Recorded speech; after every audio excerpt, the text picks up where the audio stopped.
Welcome students. इस video में हम मेंस्ट्रुअल साइकिल या आर्तव चक्र के बारे में अध्ययन करेंगे। और इस वीडियो में मैं इस आर्तव चक्र के कंफ्यूजन को आपको दूर करने की कोशिश करूंगा। इसमें हम दो चीज़ों में इसको पढ़ने वाले हैं। पहला हम देखेंगे कि इसमें कौन कौन से मेन इवेंट्स होते हैं इस चक्र में, है ना। मेन इवेंट्स में कौन कौन सी घटनाएं जो होती हैं, प्रमुख घटनाएं होती हैं, उनको शॉर्ट में देखेंगे।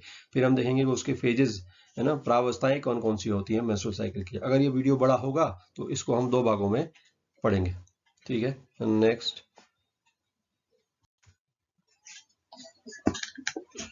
तो यहाँ आइए, सबसे पहले मेंस्ट्रुअल साइकिल होता क्या है, आर्तव चक्र या रजोधर्म, है ना। इसे होता क्या है, देखिए ये एक रिप्रोडक्टिव साइकिल है, एक जनन चक्र है कि इनमें मादा प्राइमेट्स में ऐसा होता है। और इसी को हम मेंस्ट्रुअल साइकिल कहते हैं, है ना। आर्तव चक्र कहते हैं या रजोधर्म भी कहते हैं। देखिए, मेंस्ट्रुअल साइकिल होता कहाँ है, ये बिगिंस कब होता है। और ये बिगिन होता है फीमेल में, जब फीमेल कब पहुंच जाती, कितनी उम्र में पहुंच जाती है। फीमेल क्या करती है, जब प्यूबर्टी अटेन कर लेती है, यौनारंभ, है ना। वो चाहे बुक में 12 लिखा हो, 13 लिखा हो, 14 लिखा हो, 12 से 14 भी लिखा हो सकता है। तो यौनारंभ के समय ये चक्र शुरू होता है, ठीक है ना। और जो जब मतलब पहला चक्र जो शुरू होता है ना, जब मेंस्ट्रुएशन पहली बार स्टार्ट होता है, तो उसको हम कहते हैं मीनार्क, ठीक है ना। और जब ये साइकिल मतलब चलनी बंद हो जाती है, 28 दिनों वाली लेडीज में होती है, ये बंद हो जाती है, ये कम से 45 50 या 55 की साल की उम्र में, तो इस स्थिति को हम कहते हैं मेनोपॉज, ठीक है ना। जब शुरू होता है उस प्रोसेस को या उसको हम कहते हैं मोनार्क, और जब बंद हो जाता है तो हम कहते हैं मेनोपॉज। अच्छा, कहाँ ये होती है, देखिए इसमें अगर मेंस्ट्रुअल साइकिल को समझना हो तो आप ध्यान रखिएगा कि इसमें ये दो जगह आपको मतलब ये दो पार्ट इसके मुख्य हैं जिनमें ये घटनाएं होती हैं। एक तो ये ओवरी की घटना है ना। कुछ ओवरी और ओवरी में, मुख्य तौर पे ओवरी में जो वॉल में घटनाएं होंगी, है ना, इसको हमें देखना पड़ता है, ठीक है ना। ओवरी के अंदर, सॉरी, ये मैंने यूट्रस कह दिया, ये यूट्रस यूट्रस की घटनाओं को हमें देखना पड़ता है, ठीक है। और साथ में ये जो ओवरी है, इसमें हो रही, इसके अंदर की घटनाओं को हमें देखना है, और हार्मोनल चेंजेस, ये तीनों चीजें इसमें साथ में चलती हैं, ठीक है। चलिए देखते हैं। तो होता क्या है, देखिए ड्यूरिंग मेंस्ट्रुअल साइकिल जो आर्तव चक्र में क्या होता है, यूट्रस की जो एंडोमेट्रियम, एंडोमेट्रियम कौन सी, जो अंदर वाली लेयर है ना, अंतस त्वचा वाली जो इसकी है अंदर वाली लेयर, इसको एंडोमेट्रियम कहते हैं। इसमें कई तरह के परिवर्तन होते हैं, है ना। और वो परिवर्तन क्या करते हैं, प्रिपेयर करते हैं कि इसको भ्रूण के या अंडे के रोपण के लिए, वो अंडा जो फर्टिलाइज होके आया है ना यहाँ से, ठीक है ना, जो ये यहाँ से छूटा है ओवरी से और इसमें आते हुए यहाँ आएगा और इम्प्लांट होगा या रोपण होगा, उसको ये मतलब ये जो गर्भाशय की दीवारें यूट्रस की, ये प्रिपेयर करती है, इंडोमेट्रियम प्रिपेयर होती है कि जो जो ये फर्टिलाइज आएगा वो यहाँ पर रोपित होगा, और उसके अंदर वो धीरे धीरे डेवलप होकर जब भ्रूण और बालक बनेगा, ठीक है ना, उसके लिए प्रिपेयर होता है। ये सारा साइकिल जो है यही चीज का वो है, ठीक है ना, प्रिपेयर करवाता है उसको।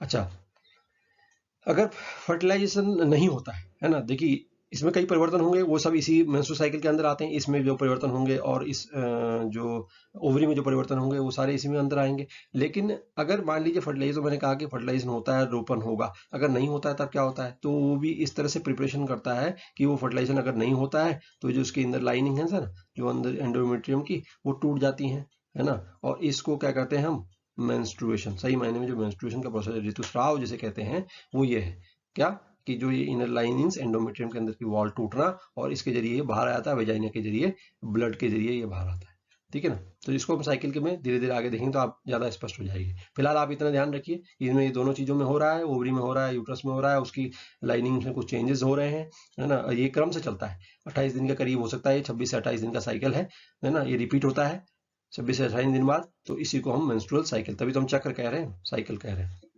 तो चेंजेस है, ये क्रमवार होते हैं, ठीक है ना, सीक्वेंशियल इवेंट्स हैं, एक के बाद एक होता है, और दोबारा 28 दिन बाद फिर से साइकिल शुरू होती है। तो इसी को हम मेंस्ट्रुअल साइकिल का नाम देते हैं। और लास्ट में होता है, मतलब इसका रिजल्ट क्या होता है कि एक अंडा जो है ना, वो रिलीज होता है इस दौरान, रिजल्ट नहीं कहना चाहिए, इस दौरान क्या होता है, एक अंडा रिलीज होता है, कहाँ से, ओवरी से रिलीज होता है, फेलोपियन ट्यूब में जाता ठीक है ना। और अगर फर्टिलाइजेशन होगा तो रोपित हो जाएगा, और नहीं होगा तो वो डिस्चार्ज हो जाएगा, बाहर फेंक दिया जाएगा ब्लड के साथ, ठीक। चलिए नेक्स्ट।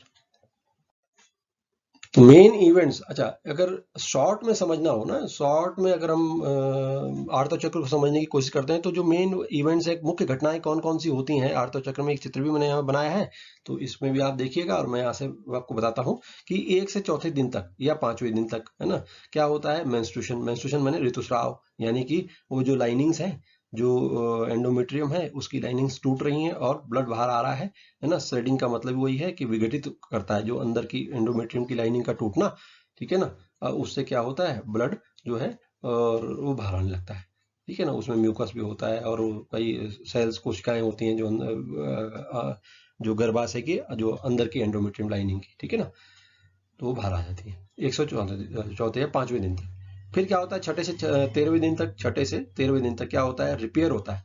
उस लाइनिंग जो टूटी है ना, जो एंडोमेट्रियम टूटी थी, उसकी जो फंक्शनल लेयर होती है, खैर उतनी डिटेल हम नहीं जाएंगे, लेकिन लेयर होती है उसकी, क्या होती है, उसको दोबारा वो बननी शुरू होती है 6 से 13 साल। और क्या होती है, एक और घटना होती है कि जो ग्राफियन फॉलिकुल है, ग्राफियन फॉलिकुल जिसलिए अंदर की oocyte है, अंडा है, डेवलपिंग अंडा है, वो डेवलप होता है, मैच्योर होता है, ग्राफियन फॉलिकल मैच्योर होता है, साथ साथ में वो अंडा भी मैच्योर हो रहा होता है जो उसके अंदर, ठीक है ना। ये कहाँ हो रही होती है घटना, ये घटना हो रही होती है इसके अंदर, ये घटना हो रही होती है ओवरी के अंदर, ठीक है ना। और ये लाइनिंग, मैंने बताया ना, ये घटना दोनों में चल रही है, एक ओवरी में चल रही है ना, और किसमें चल रही है, एक गर्भाशय में चल रही है, यूट्रस में चल रही है। चलिए, अब 14वें दिन क्या होता है, 14वें दिन देखिए अंडाशय, ओव्यूलेशन होता है, या अंडोत्सर्जन कहते हैं, या अंडोत्सर्ग होता है, ओव्यूलेशन होता है 14वें दिन, ठीक है ना।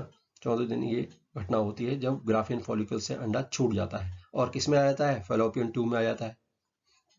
और डे से फिर 15 से 16वें दिन क्या होता है, कॉर्पस ल्यूटियम बनता है, एक संरचना बनती है जो कि किससे बनती है, ग्राफियन फॉलिकुल जब अंडा अपना निकाल देता है, उसके बाद ग्राफियन फॉलिकुल किस में कन्वर्ट हो जाता है, कॉर्पस ल्यूटियम में कन्वर्ट हो जाता है।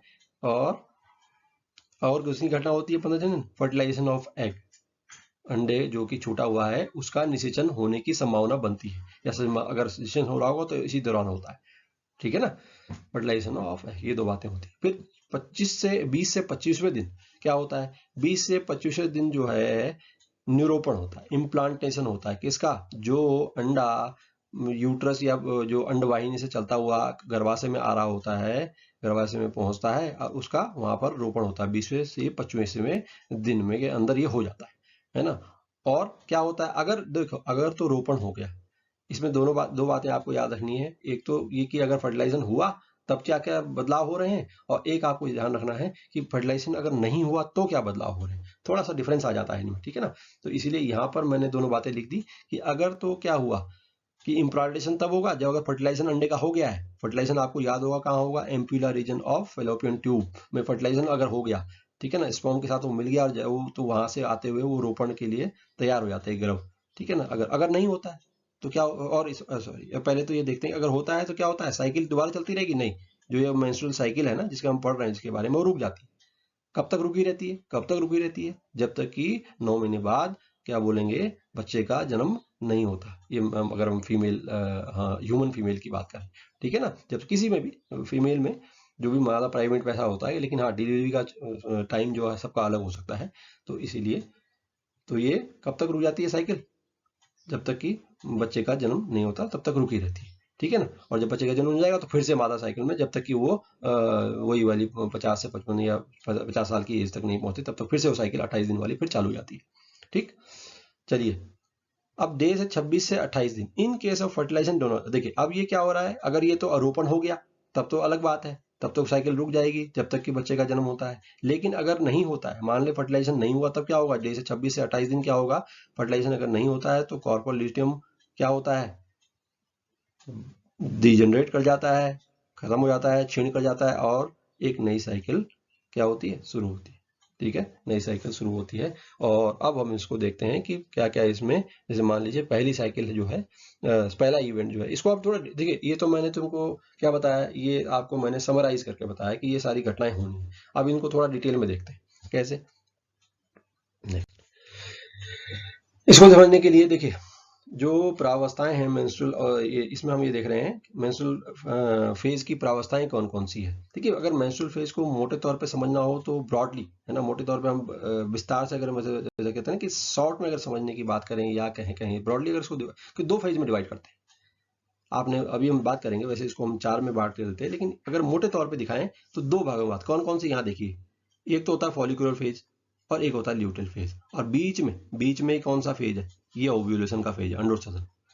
मतलब एक तरह से आप ये समझिए कि अंडोत्सर्जन की अवस्था जो है वो इन दोनों अवस्थाओं को, फॉलिकुलर को भी और ल्यूटल को भी, इन दोनों को बांट देती है। ठीक, फॉलिकुलर फेज कहां तक पहुंचता है, अंडा छूटने के बाद क्या होता है, ल्यूटल फेज, फिर ल्यूटल फेज से फिर से आ गया ये फॉलिकुलर फेज। तो इस तरह से ये साइकिल चलती रहती है। ठीक है, तो इसको देखो, अब इसमें भी, इसको भी अगर हम और थोड़ा डिवाइड कर दें, मतलब अभी तो मैंने कहा कि आप इसको मुख्य तौर पे 2 अवस्थाएं मान लो, फॉलिकुलर ल्यूटल और एक और बीच में जो है ओव्यूलेशन वाली, ओव्यूलेशन को दोनों को बांट रही। लेकिन अगर फॉलिकुलर फेज को भी हम 2 भागों में बांट देते हैं तो इसको तरह से हम इसको करीब 4 भागों में बांटते हैं, जो कि बुक्स में अक्सर मेंशन रहता है। ठीक है ना, समझने के लिए मैंने आपको बता दिया कि दो ही अवस्थाएं हैं, एक तो अंडा छूटने से पहले की और एक अंडे छूटने के बाद की। ठीक है ना, ओवम के रिलीज होने के बाद की और ओवम से रिलीज होने के पहले की। तो इसको 4 अवस्थाओं में कैसे बांटते हैं, देखिए।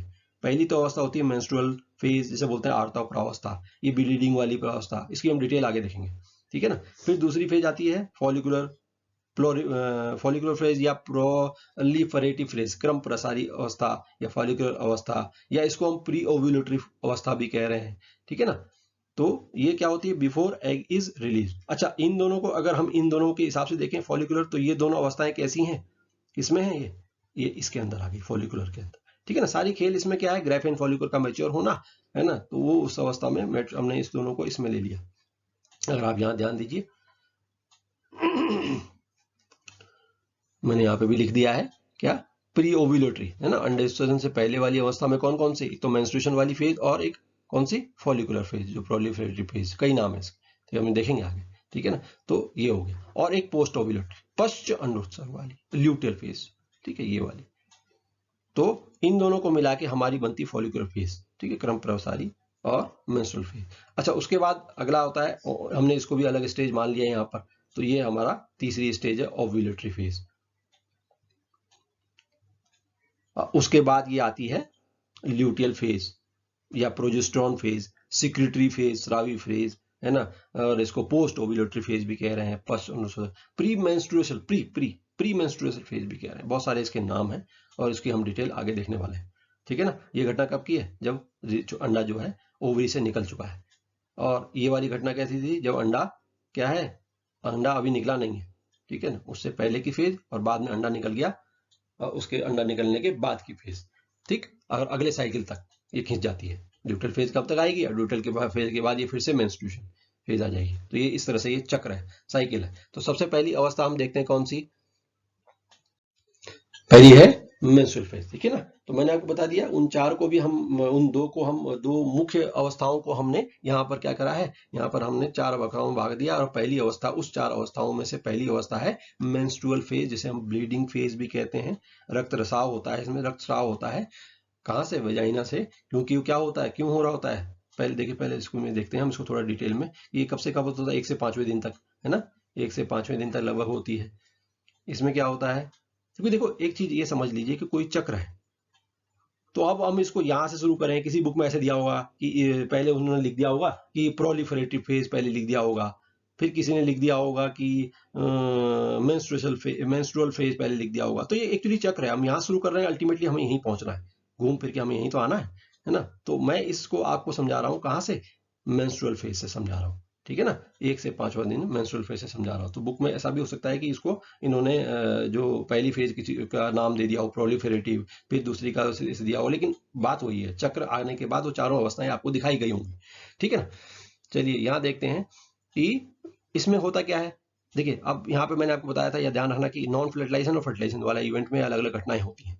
तो यहाँ पर हम पहले देखते हैं कि नॉन फर्टिलाइजेशन अगर है, मतलब फर्टिलाइजेशन नहीं हुआ है, तब क्या हो रहा है। और इस फिर इस डायग्राम में देखिएगा आप, इसमें क्या होता है, एंडोमेट्रियम जो है उसमें ब्लड वेसल और ग्रैंड्स जो होती हैं, उसकी जो भी उसकी रक्तवाहिनियां हैं और उसमें ग्रंथियां हैं, वो टूटने लगती हैं। ठीक है ना, यूट्रस की, गर्भाशय की जो अंदर वाली वॉल्स है या एंडोमेट्रियम है, ठीक है ना। उससे क्या होता है, वो ब्लीडिंग होती है, वेजाइना जो कहाँ से बाहर आती है, वेजाइना से बाहर आ जाती है, ठीक है ना, थोड़ा खून आने लगता है। तो दिस इज कॉल्ड, और इसको हम ऋतुस्राव या मेंस्ट्रुएशन कहते हैं। Menstrual phase, menstruation, menstrual phase, menstruation, ठीक है ना। तो अच्छा, ये ध्यान रखिए, मेंस्ट्रुअल साइकिल का एक पर्टिकुलर वो है, ये पहला स्टेप है ना, जहां में पहला स्टेप है ये मेंस्ट्रुएशन, जिसमें कि ब्लड जो है बाहर आता है, ठीक। और इसी के साथ वो जो अगर अंडा निषेचित नहीं हुआ तो वो भी बाहर आता है ना। चलिए, तो लेवल ऑफ एस्ट्रोजन, अच्छा इसमें एक और चीज इंपॉर्टेंट चीज है कि एस्ट्रोजन और प्रोजेस्टेरोन का लेवल क्या होता है, धीरे धीरे गिर रहा होता है इस दौरान, याद रखना इस चीज को, क्योंकि यही चीज कंफ्यूजन करती है। यहाँ पर क्या है, लेवल ऊपर नहीं जा रहा है, नीचे गिर रहा है, क्योंकि ये दोनों ही गर्भाशय की जो अंदर एंडोमेट्रियम है उसको बनाए रखते हैं, मतलब उसको मेंटेन करते हैं या उसे मोटा करने में हेल्प कर रहे होते हैं। तो ये दोनों ही कम होने लगते हैं तो गर्भाशय की दीवार टूटने लगती है। और भी कारण है, हम आगे देखेंगे, ठीक है ना।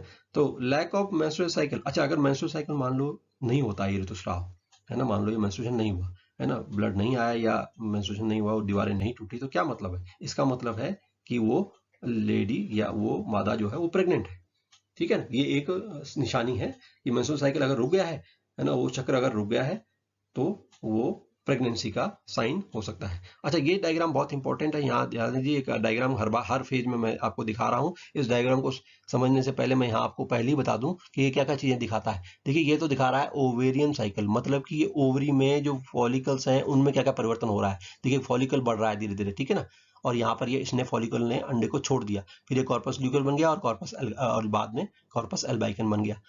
ये घटना एक साथ हो रही है ना, ये एक साथ वाली घटना है, एक ही टाइमिंग, ये सारी चीजें एक ही टाइमिंग के लिए दिखा रही है, ये वाली, ठीक है ना। तो और इसमें बॉडी का टेम्परेचर, जो फीमेल बॉडी का टेम्परेचर देखिए यहाँ से है, पहले है, फिर बढ़ता है, फिर कम हो जाता है, ठीक है। अंडोत्सर्जन के बाद ये बढ़ा हुआ दिखा रहा है, तो इसको चार्ट को इस तरह समझिएगा। और इसी तरह से फिर एंटीरियर पिट्यूटरी जो है हमारा एडिनोहाइपोफाइसिस या जो पिट्यूटरी का अग्रभाग है, उससे निकलने वाले हार्मोन की स्थिति क्या बन रही है। हार्मोन की स्थिति देखिए, पहले बढ़ रहा है, ये हरा वाला जो है ये आपको क्या दिखा रहा है, कौन सा हार्मोन है, ये है फॉलिकल स्टिमुलेटिंग हार्मोन दिखा रहा है, जो पहले बढ़ता है जिससे कि ग्रोइंग फॉलिकल, हम देखेंगे आगे, फॉलिकल की ग्रोथ होती है, लेकिन ये इतना नहीं बढ़ता है, फिर ये देखिए यहाँ पर क्या हो रहा है, धीरे धीरे धीरे फिर दूसरे साइकिल की तरफ आ रहा है। यहाँ पे देखिए, एक और ध्यान दीजिएगा, ल्यूटिनाइजिंग हार्मोन जो नीली वाली रेखा है, नीली ये ब्लू लाइन जो है, ये दिखा रहा है कि ये ओव्यूलेशन से थोड़ा पहले बहुत बढ़ जाती है, ठीक है ना। एक एलएच सर्ज बोलते हैं हम इसको, सर्ज मैंने बहुत, मतलब पीक पहुंचना, ठीक है ना, ये बहुत ज्यादा बढ़ता है, ठीक है, एलएच हार्मोन। ये कहाँ, एंटीरियर पिट्यूटरी से जो रिलीज हो रहा है, और ये कहाँ है, ब्लड में, ठीक है ना, ह्यूमन फीमेल के ब्लड में। अच्छा, ये क्या बता रहा है, ये बता रहा है ओवेरियन हार्मोन। देखिए, ये तो पिट्यूटरी से निकलते हैं हार्मोन, इन दोनों का भी रोल है, एलएच और एफएसएच, और दो हार्मोन और है, एस्ट्रोजन, एस्ट्राडाइल माने एस्ट्रोजन का ही प्रकार है, ठीक है ना, एस्ट्रोजन और प्रोजेस्टेरॉन।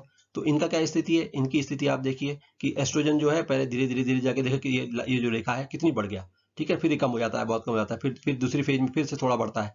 इस सबका अपना अपना रोल है, अभी हम देखेंगे, लेकिन ये चित्र आप बार बार देखेंगे तो आपको याद रहेगा कि क्या हो रहा है। और देखिए, प्रोजेस्टेरॉन पहले बहुत हल्का है, बहुत हल्का है, बहुत हल्का है, लेकिन लास्ट जब जैसी ओव्यूलेशन होता है उसके बाद प्रोजेस्टेरॉन बिल्कुल बढ़ जाता है, प्रोजेस्टेरॉन बहुत ज्यादा तेजी से बढ़ जाता है, ये देखिए बढ़ा हुआ है, ठीक। और इसी तरह से फिर ये क्या हो रहा है, ये दिखा रहा है आपको कि यूट्राइन साइकिल के जो दीवारों में क्या परिवर्तन हो रहा है। ये दीवारें हैं मोटी मोटी, ठीक है ना, ये एंडोमेट्रियम की दीवारें हैं, इस ऊपर वाली फंक्शनल लेयर है, नीचे वाले खैर इसको हम डर नहीं, तो ये पूरी देखिए वायर वॉल जो है दीवार है, ठीक है। ये पहले एक हुआ, बाद में फिर से ये बढ़ने लगती है, ताकि प्रेगनेंसी अगर होती है तो ठीक, और नहीं तो फिर टूटने लगती है, ठीक है। ये इस तरह से ऊपर नीचे ये साइकिल चल रहा है, ठीक। और इसको भी यहाँ तक, ये देखिए, ये फॉलिकुलर फेज है, यहाँ तक ओव्यूलेशन हुआ, ओव्यूलेशन के बाद ये ल्यूटियल फेज है। फॉलिकुलर फेज को भी हम दो भागों में बांट सकते हैं, हमने बात करी थी, ठीक है ना, ठीक है। चलिए, ये 0 से 28 दिन का ये साइकिल है, तो इसको ही, इस चित्र को ही आप ध्यान रखिएगा, और इसको हम बार बार देखने की कोशिश करेंगे और यहीं से चीजों को समझेंगे। तो नेक्स्ट, थैंक यू। इस वीडियो में इतना ही, ये लंबा हो चुका है, नेक्स्ट वीडियो में मिलते हैं जो उसमें हम और फेजेस को ध्यान से पढ़ेंगे, और वो बहुत जरूरी है क्योंकि वही चीज आपको पूरे साइकिल को समझने में ज्यादा हेल्प करेंगी, ठीक है ना। यहाँ ये बेस याद रखिएगा, बेसिक चीजें, और वहां वो आपको वो चीजें डिटेल में समझ आएंगी कि क्या हो रहा है।